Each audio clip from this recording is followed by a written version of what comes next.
Скъпи приятели, намираме се в местността Барак, където се появява едно страхотно бижу, нова чешмичка. Автор на чешмата са Танко и Елица Памови от село Любча, община Доспат.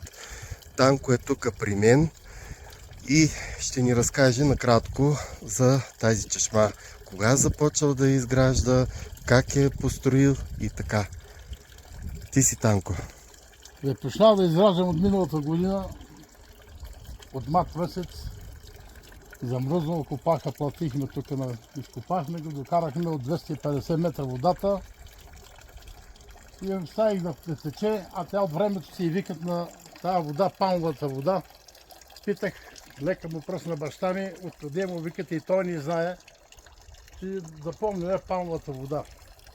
И я докарах тук на това видно място, докарах директора на горското, обясних му, разреши и ето къде се ме докарала, вече почти готова. Имаме една тоалетна ще заправена отзад, който тази тоалетна ще бъде си оборудвана както съвременна тоалетна.